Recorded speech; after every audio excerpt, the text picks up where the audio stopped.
The Alpine Incident. The Alpine Incident is the story of an unlucky hiker in the Swiss Alps who became one of SCP-96's first publicly documented kills. Imagine trudging through snow, lungs burning, and in the distance, you snap a photo of what looks like a pale figure climbing a ridge. You don't even notice the details until you develop the picture later. His face. His awful, tragic, doom-sealed face. By then, SCP-096 is already on the move. It doesn't matter that you're half a world away, sipping cocoa in a cabin, showing the photo off like a trophy. SCP-096 doesn't care about distance, about logic. It homes in like grief with legs. Witnesses describe hearing a sound like a freight train tearing down the mountain. The impossible velocity of something that should stumble but instead sprints with the precision of a guided missile. The recovery team finds what's left, not a body, but an anatomy lesson written in red across snow. Bones shattered in ways that defy normal human cruelty, snapped into powder as though rage itself had hands. The photo? Confiscated. The story buried. But the footprints? Massive, frantic, stretching for miles into nothing. They couldn't erase those. The Alpine Incident wasn't just an encounter. It was a thesis statement. SCP-096 doesn't forgive curiosity. And it doesn't forgive accident. A glance is a contract written in blood. The satellite mishap. This one is absurd. A satellite in low Earth orbit, snapping pictures of mountain ranges, accidentally captures SCP-96's face. No one sees it for weeks. It just sits in the database. A glitchy little photo tagged, terrain anomaly. Then some underpaid analyst at a workstation zooms in to file it properly. That was the mistake. The Foundation scrambles. How do you contain something that's now been captured from orbit? SCP-096 tears through terrain like a living ballistic missile.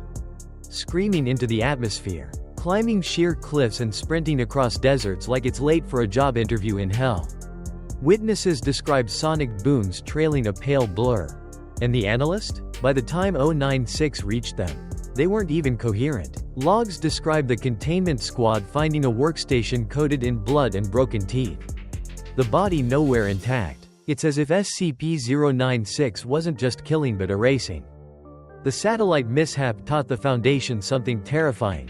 The sky isn't safe. Cameras aren't safe. The very act of surveillance is a curse. SCP-096 isn't just a creature, it's a veto against observation itself. A middle finger to the modern world where everything has to be recorded. The cursed lesson? Don't look. Not at him. Not at the screen. Not even at yourself for too long. The Desert Raid. This one reads like a war crime written in chalk. A Foundation strike team deployed in the Sahara, trying to test SCP-96's limits. Spoiler. It doesn't have any. The setup was simple. Drop a D-class in the middle of nowhere. Hand them a file folder with censored images. And wait. Of course one of the photos slipped through the filters, showing just enough of the face. From the moment the D-class saw it, the countdown started. SCP-096 erupted from containment thousands of kilometers away. A screaming pale projectile carving through villages, tents, sandstorms. Nothing slowed it. Bullets, rockets, even heat didn't matter. Eyewitnesses spoke of seeing a white blur blitzing past dunes, leaving shockwaves in its wake. By the time it reached the target, the D-class was already begging. They tried burying their head in the sand, clawing their own eyes out, screaming apologies to something that cannot forgive. SCP-096 didn't hesitate. The strike team, hardened killers, described the aftermath with shaking hands. We couldn't tell what part was torso. One survivor muttered. The Desert Raid proved SCP-096 doesn't just follow through, it does so with absolute, unrelenting precision. No terrain stops it, no distance saves you, and no Foundation scheme can trick it. You see, you die. Period. The submarine encounter. You'd think water would save you. You'd think if you're deep enough, hidden in steel, the screaming pale monstrosity couldn't possibly reach you. Wrong. SCP-096 doesn't care about physics, it cares about inevitability. A naval crew accidentally stumbled across an intercepted photo containing the face. One poor sailor glanced at it too long. That was it. The countdown started. Days later, somewhere under the ocean, pressure gauges went berserk. The sonar pinged something massive moving faster than torpedoes, carving straight toward them. The crew described hearing screams, not just muffled, not distorted, but inside the sub, as if the water itself carried SCP-96's rage into their ears. Then came the impact. Steel crumpled like tinfoil, water flooding in as SCP-096 forced itself inside. Uncaring of oxygen, pressure, or physics, it tore through compartments until it found the sailor. The kill was brutal, almost ritualistic. The rest of the crew survived only because SCP-096 didn't care about them. It left them drowning in a broken submarine. More mercy than intention. The Foundation's recovery team didn't even try to salvage the wreck. They knew what they'd find. The submarine encounter was proof that even the sea isn't a sanctuary. SCP-096 is death incarnate. And water is just one more hallway it sprints through. The Arctic Survey. It always starts with someone thinking they're safe. A team of researchers in the Arctic, documenting ice formations, drone footage, geological notes. One unlucky technician zoomed in on the wrong patch of frozen white. And there it was. A pale figure against the snow. Face caught for a split second. That single frame doomed them. For days, nothing happened. Then, out of nowhere, the perimeter alarm screamed. Something fast was tearing across the tundra, screaming louder than the wind itself. Witnesses described the ice cracking behind it like an earthquake chasing them. SCP-096 carved through sub-zero winds, snowdrifts, and barricades until it reached the poor technician, who didn't even have time to understand why their lungs suddenly filled with blood. The worst part? The rest of the survey crew didn't even know what had happened until it was too late. All they heard was the sound of tearing metal, collapsing snow, and a scream that drowned out the polar night. The Arctic Survey wasn't just another encounter. It was a reminder. SCP-096 doesn't respect distance, weather, or human arrogance. Even the most isolated corner of Earth isn't isolated enough. The security breach. Containment is a joke, and the security breach proves it. Foundation staff thought they had everything locked down. Multiple containment units, blacked out screens, guards trained never to look directly at anything. And still, one guard, bored, careless, whatever, glimpsed a distorted reflection on a monitor feed. That was it. That single accidental glance signed his death warrant. Containment alarms went berserk. SCP-096 shredded reinforced steel like it was cardboard, howling down corridors while guards fired in panic. The logs say it didn't even notice the bullets, it just plowed through. Unstoppable, leaving a smear of red behind. The guard it targeted didn't even make it 30 feet. He dropped his weapon, begged for mercy, tried to crawl away. None of it mattered. SCP-96's rage doesn't recognize surrender. It just erases. And the aftermath? The walls coded in evidence that even the most advanced containment systems are laughable against inevitability. The Foundation had to scrub blood out of ceilings, floors, air ducts. An entire wing of the facility was basically painted in failure.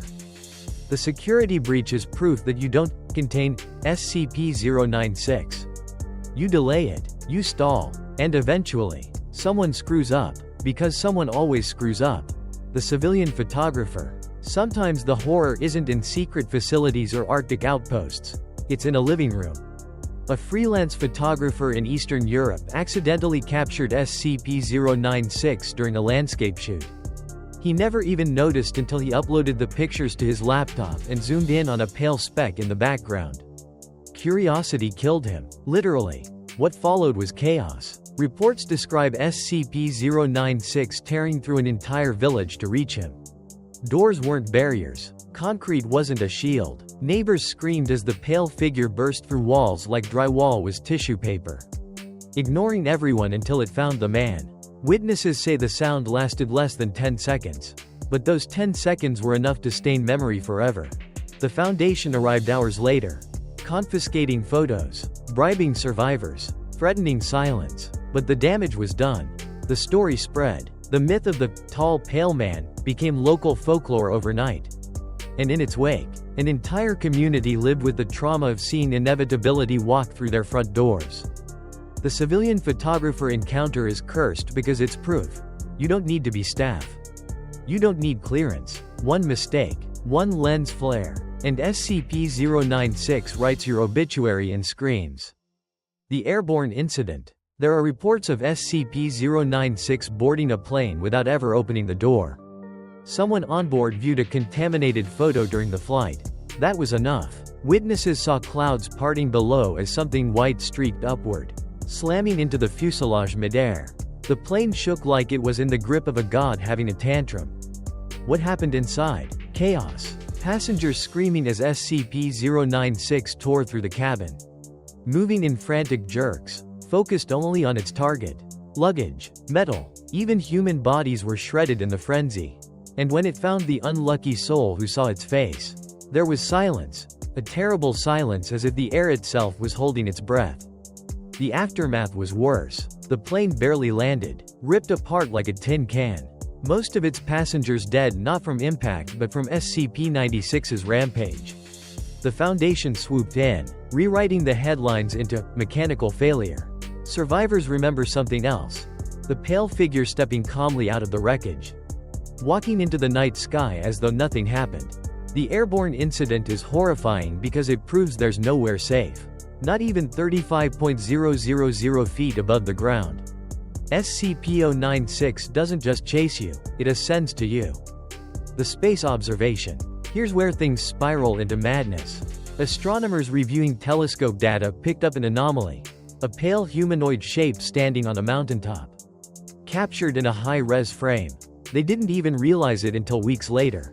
Scrolling through the archives, one glance at that magnified image, and you can guess what followed. SCP-096 launched into a frenzy so violent it registered on seismic sensors. Entire mountainsides collapsed as it screamed its way toward the observatory. Researchers scattered, but it didn't matter. 96's path isn't a chase. It's a sentence being carried out. By the time it arrived, the target was gone in a mess of blood and crushed bone. The telescope array reduced to rubble. But here's the kicker. The Foundation later found other frames, hidden in the telescope data.